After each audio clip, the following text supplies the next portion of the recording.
चलें जी, बिस्मिल्लाहिर्रहमानिर्रहीम स्टूडेंट्स, अस्सलाम वालेकुम जी। क्या हाल चाल है? उम्मीद करता हूँ सब खैरियत से ही होंगे। बेटा आज का हमारे पास जो टॉपिक है वो ये है real weight and apparent weight. लिख मैंने इसलिए दिया है क्योंकि आप तब बिज़ी थे, तो मैंने कहा चलें इस दौरान हम बातें लिख लेते हैं।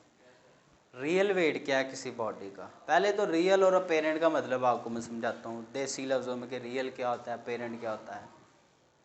रियल कहते हैं जो असल में हो, अपेरेंट वो होता है जो हमें नज़र आए, सतही हमें ऊपर से नज़र आए। जैसे भाई एक बंदा आपका दोस्त आपके सामने कुछ और बन जाता है, असल में कुछ और होता है, समझे? तो इसको रियल और अपेरेंट ये चीज़ है। अब देखें तो रियल ऐसा वेट जो किसी बॉडी का असल में वेट है, और वो क्या है वो भी हम बात करेंगे। अपेरेंट वेट जो हमें अपेरेंट वेट वो जो हमें फील हो। अब वो कैसे देखते हैं जी?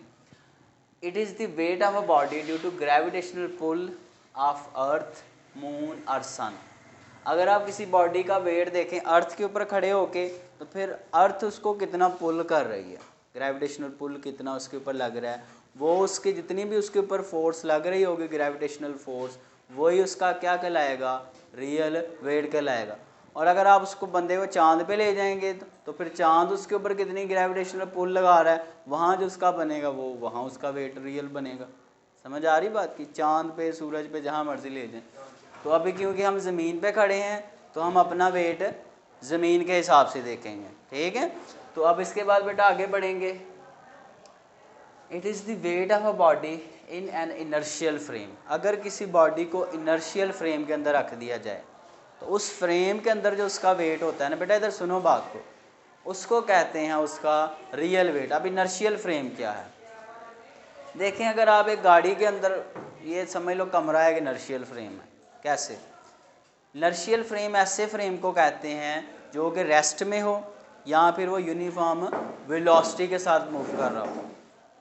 सपोज ये कमरा भी रेस्ट में है तो ये इनर्शियल फ्रेम, ऐसे फ्रेम को आप और सिंपल कह लें जिसके ऊपर पहला लॉ यानी कि लॉ ऑफ इनर्शिया, न्यूटन का पहला कानून लागू हो। अब वो क्या कहता है कि बॉडी के ऊपर कोई नेट फोर्स अमल, अगर रेस्ट में है तो रेस्ट में पड़ा रहे, अगर मूव कर रहा है तो वो यूनिफॉर्म वेलोसिटी से मूव करता रहे। बहरहाल क्या है बेटा, तो अगर ये कमरा है, मैं इसमें खड़ा हूँ, अभी मेरा जो वेट इस कमरे के अंदर मुझे फील होगा वो मेरा क्या होगा? Real weight. और अगर ये कमरे को मैं एक बस बना दूँ और इतनी वेलोसिटी से मूव करूँगा कि इसकी वेलोसिटी यूनिफॉर्म हो, एक ही वेलोसिटी के साथ ही आगे जाए, तो तब भी जो मुझे वेट फील होगा वो क्या होगा? रियल वेट ही होगा। तो ये हमारी ज़मीन एक बस है जो कि यूनिफॉर्म वेलोसिटी से मूव कर रही है। अंडरस्टैंड जी? ठीक है, तो वहाँ जो हमें वेट फील हो रहा है वो क्या है? हमारा रियल वेट है। अच्छा, इट ऑलवेज रिमेन्स कांस्टेंट। देखें बेटा, आप ज़मीन के ऊपर हों, इधर हों, इधर हों, इधर हों, जहाँ मर्जी चले जाएं, आपको जो वेट फील होगा रियल वाला वो एक जितना ही होगा ना, कांस्टेंट वेट आपको फील होगा जी। अब आगे वो करते हैं बात आगे। It is represented by W. इसको किससे रिप्रेजेंट करते हैं? डब्ल्यू से रिप्रेजेंट करते हैं। अपेरेंट वेट क्या है? It is the weight of a body in non inertial frame of reference. अगर किसी बॉडी को ऐसे फ्रेम में रख दें जो क्या हो? Non inertial. नॉन इनर्शियल का मतलब ये है उसके ऊपर न्यूटन का पहला लॉ लागू ना हो। जैसे आपको एक बस में बिठा दें जो झटके लग रहे हो, जिसके अंदर फोर्सेस लग रही हैं बाहर से, अब फोर्स लगेगी तो उसमें क्या प्रोड्यूस होगी? न्यूटन के दूसरे कानून के मुताबिक एक्सेलरेशन क्या पैदा होगी? जब एक्सेलरेशन पैदा हो तो वो तो नॉन इनर्शियल बन जाता है, क्योंकि इनर्शियल वो होता है जिसमें एक्सेलरेशन ना हो। बात समझ रहे हैं? अच्छा जी बेटा, हमारे पास ये हो गया कि अगर आप किसी ऐसी बस में किसी बॉडी को रख दें जो कि नॉन इनर्शियल फ्रेम हो, यानी कि हिल रहा हो, फोर्सेस लग रही हो, तो वहाँ जैसे, और आपको मिसाल देता हूँ, आपको अगर एक झूले के अंदर बिठा दिया जाए, बेटा इधर बात सुनिए पहले समझें, झूले के अंदर बिठा दिया तो झूला जो है वो मूव कर रहा है ना, कभी ऊपर को जा रहा है, ऊपर को जाते हुए उसकी स्पीड आहिस्ता होती है, और नीचे को आते हुए उसकी स्पीड आहिस्ता आहिस्ता क्या होती है? तेज़ होती है। तो स्पीड चेंज हो रही है, इसका मतलब एक्सेलरेशन है। एक्सेलरेशन हो तो वो पहला लॉ नहीं, वो दूसरा लॉ होता है, वो नॉन इनर्शियल है, वो कश्ती सी जो अब बन गई है।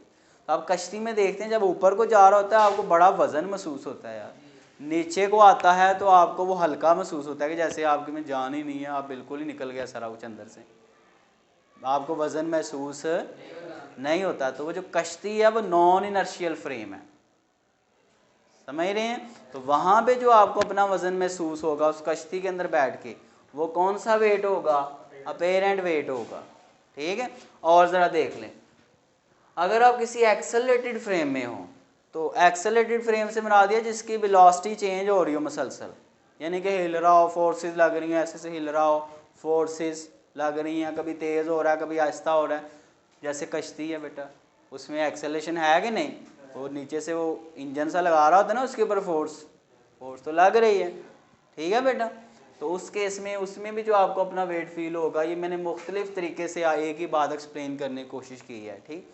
अच्छा, इट वेरीज, ये तब्दील होता है with the motion of frame of reference, कि जिस तरह से आपका जो फ्रेम जिसमें आप बैठे हैं उसका मोशन चेंज हो रहा है, तो वैसे वैसे आपको वेट भी चेंज होता फील होता है। कैसे, मैंने बताया, जब ऊपर को जाते हैं तो आपको बड़ा वज़न महसूस होता है, जैसे पता नहीं किसी ने आपको पाँव रख दिए कश्ती के अंदर, और जब नीचे को आते हैं तो आप बिल्कुल हल्का महसूस करते हैं। तो वज़न चेंज हो रहा है मोशन के साथ साथ कि नहीं, आपको फील हो रहा है, ठीक है। अच्छा जी, इसको किससे रिप्रेजेंट करते हैं, टी से रिप्रेजेंट करते हैं। बेटा बात सुने फिर नोट भी करें साथ साथ। अच्छा, इसमें हमारे पास 4 केस बनेंगे कि 4 तरह से हम किसी बॉडी का अपेरेंट वेट ले सकते हैं। पहली कंडीशन ये है कि सपोज आप, बेटा इधर ध्यान करो, एक बॉडी है, उसका मैस है जी, ये मैं ले रहा हूँ बॉडी, उसका मैस कितना है, m है, या आप इस बंदे को ले लें चाहे इसको ले लें, आप खुद एक्सपीरियंस कर लें इसको, इस चीज़ को एक स्प्रिंग बैलेंस के साथ बांध के आप उसका मैस m है उसको रख लें उधर, या आप इस बंदे को ले लें। अच्छा जी, आप एक लिफ्ट में खड़े हैं और लिफ्ट जो है इस वक्त किस में है, रेस्ट में, यानी कि लिफ्ट अभी बिल्कुल रुकी है, चाहे ज़मीन पे उसको ले लें चाहे ऊपर जा खड़ा करके रोक लें, अंडरस्टैंड जी। अब जब कोई चीज़ रेस्ट में हो तो हम कहते हैं उसके ऊपर नेट फोर्स कितनी लग रही होती है, 0। अब जब नेट फोर्स 0 हो तो एक्सेलेरेशन कितनी होती है, 0। ये भी आपको पता है क्योंकि फोर्स होगी तो एक्सेलेरेशन होगी ना। अच्छा, ये मैंने लिख दिया है कि नेट फोर्स हम कैसे निकालते हैं। बेटा ये 9th में आपको चीज़ पढ़ाई गई होगी, नेट फोर्स कैसे निकालते हैं, लार्ज फोर्स यानी कि ज़्यादा फोर्स माइनस कम फोर्स। तो अब देखें बेटा, ज़्यादा फोर्स हमारे पास जो भी लग रहा है, अब देखें इधर नेट फोर्स का कॉन्सेप्ट पहले आपको समझा दूँ। ये एक बॉडी है ना, इसके ऊपर 2 फोर्सें लग रही हैं, एक इधर को लग रही है 10 न्यूटन, एक इधर को लग रही है 5 न्यूटन। तो हम देखेंगे कि जो फोर्स जिसकी वजह से ये मूव करेगा किसी डायरेक्शन में उसको नेट फोर्स कहेंगे। वो कैसे निकालते हैं, वो निकालते हैं बेटा ज़्यादा फोर्स माइनस कम फोर्स। अब ज़्यादा इसके ऊपर कितनी लग रही है, 10, और कम कितनी लग रही है, 5। तो कितनी नेट फोर्स बन रही है, 5 न्यूटन, यानी कि ये 5 की वजह से ये मूव करेगा। जैसे आपको और सिंपल बताऊँ, भाई आप किसी के साथ लेन देन करें, आप उसको 20 रुपये दें और वो आगे से आपको 50 दे, तो आप कहते हैं नेट कैश है जी मेरे पास। नेट कैश का मतलब है मेरे पास 30 रुपये इससे ज़्यादा हैं, तो आप वो जो ज़्यादा हैं वो गिनते हैं, बाकी आप नहीं गिनते। तो यहाँ पे नेट फोर्स का मतलब यही होता है, अंडरस्टैंड जी। तो आप नेट फोर्स निकालेंगे इस बॉडी के ऊपर, कैसे निकालेंगे बेटा, देखें। पहली बात तो ये कि अगर आप इस m बॉडी को देखें, या चाहे इसको देख लो या चाहे इसको देख लो, तो इसके ऊपर इस वक्त 2 फोर्सेस लग रही हैं, नीचे को इसका वेट और ऊपर को इसको रस्सी खींच रही है जिस स्प्रिंग बैलेंस से जोड़ा गया, वो इसका क्या है, टेंशन। जैसे आप 9th में ये सिंपल सा कॉन्सेप्ट पढ़ते रहे हैं बेटा, कि अगर एक डब्बा लेके उसको एक रस्सी के साथ बांध दें, उसके ऊपर 2 फोर्सें लग रही होती हैं, नीचे को उसका वेट और ऊपर रस्सी है ना, रस्सी में क्या होती है, टेंशन, है कि नहीं। 2 फोर्सेस इसके ऊपर लग रही हैं। अभी देखें बेटा, तो हम कैसे लिखेंगे, अब नेट फोर्स को किससे जाहिर करते हैं, F से, और F किसके इक्वल होता है, MA के।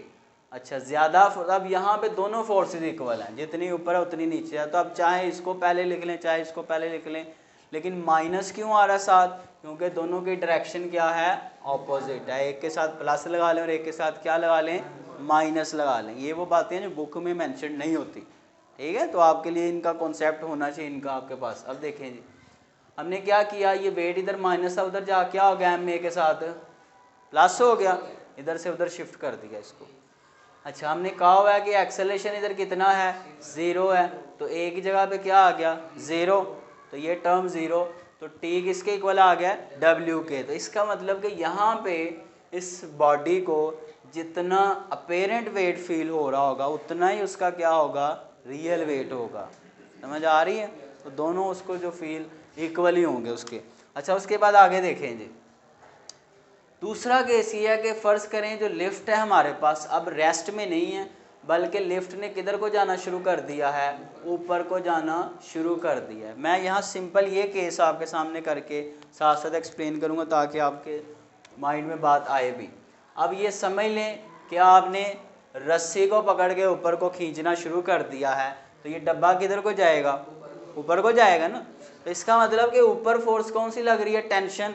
आपको चीज़ उधर को जाती है जिधर फोर्स ज़्यादा हो, तो ऊपर फोर्स ज़्यादा लग रही है, तो नेट फोर्स कैसे निकाली, ज़्यादा फोर्स माइनस, अब नीचे वाली फोर्स कम है इसलिए नीचे को नहीं आ रहा बल्कि किधर को जा रहा है, ऊपर को। तो ये ऊपर को जा रहा है जी, लिफ्ट ऊपर को जा रही है, और साथ में जो बंदा है या फिर ये मैस है ये भी किधर को जा रहा है, ऊपर को ही जा रहा है। अच्छा जी, उसके बाद जब वो ऊपर को जा रहा है तो उसमें एक्सेलेरेशन कितना प्रोड्यूस हो रहा है, ए एक्सेलेरेशन। ज़ाहिर है जब कोई चीज़ मूव करती है उसके ऊपर नेट फोर्स लगती है, उसमें क्या प्रोड्यूस होता है, एक्सेलेरेशन प्रोड्यूस होता है। न्यूटन ने यही कहा था सेकंड लॉ में। अब देखें जी, तो हमने क्या किया, पहले तो इसमें रीअरेंजिंग की कि हमने टी असल में कैलकुलेट करना है हर स्टेप के अंदर। तो टी को इधर रहने दिए, माइनस का डब्ल्यू उधर जा क्या आ जाएगा, प्लस का डब्ल्यू, उधर एम ए ऑलरेडी पड़ा हुआ था। अच्छा, उसके बाद बेटा देखें, अब ज़रा मैं आपको ये स्टेप समझाने लगा हूँ।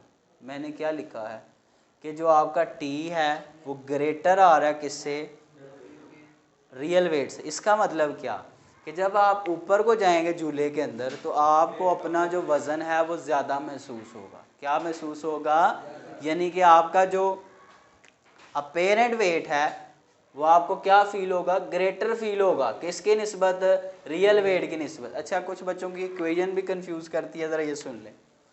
ये समझ लें टी एक बंदा है, उसके पास 100 रुपया है। अब इक्वेशन के अंदर जितनी वैल्यू लेफ़्ट पे होती है उतनी किधर होती है, राइट पे, फिर इक्वेशन बनती है ना। इधर वसीम साहब हैं, उनके पास है 70 रुपये और वो किसी और से 30 ले रहे हैं, नदीम से। तो ये थे वसीम और ये थे ताहिर, किसके ज़्यादा हैं, ताहिर के ज़्यादा हैं। बात समझ रहे हैं कि ताहिर के पास जो वेट है वो क्या है, ज़्यादा है, यानी कि हमारे पास अपेरेंट वेट ज़्यादा है और रियल वेट क्या है, हमारे पास कम है। ये समझ गए यहाँ से। अच्छा, इसके बाद तीसरा केस ये है बेटा हमारे पास के जो हमारी बॉडी है वो, मैं हमने कहना है कि अभी भी नहीं इनका टाइम पूरा होता कि इतना लंबा लेक्चर हो गया है और अभी भी ये कह रहे हैं 10 मिनट दे दें। चलें अब आगे देखें जी। अब तीसरा केस ये है कि नहीं पढ़ाना होता उन्होंने। अब केस ये है कि अब आपकी लिफ्ट जो है वो ऊपर को जाने की बजाय किधर को आ रही है, नीचे को। तो आप उसमें खड़े हैं, इनके झूला ऊपर से अब किधर को आ रहा है, नीचे को आ रहा है। तो फिर क्या होगा, जब झूला ऊपर से नीचे को आएगा तो बेटा आप लिख लेंगे नो सपोज, हाँ जी आंटी जी थोड़ा वेट कर लो, suppose the lift is moving downward. Lift किधर को आ रही है, डाउनवर्ड, यानी कि नीचे को आ रही है, और एंड हैज़ एक्सेलेरेशन। और जब कोई चीज़ मूव कर रही हो तो उसके पास एक्सेलेरेशन भी होता है ना। कितना एक्सेलेरेशन है, ए एक्सेलेरेशन है। अच्छा, अगेन हमारे पास यही फार्मूला लगाएंगे हम, नेट फोर्स यानी कि एम ए इक्वल है। अब देखिए मैंने जो अभी बताया था इस तरह लगा के, ये आपको अभी समझाया था, नीचे को वेट और ऊपर को क्या है, टेंशन है। अब ये नीचे को आ रहा है, इसका मतलब वेट इसका ज़्यादा फोर्स लग रही है। अब तो ज़्यादा फोर्स हमारे पास पहले लिख लें। समझ आ रही है बात की। अच्छा, अब देखें बेटा हमारे पास क्या है।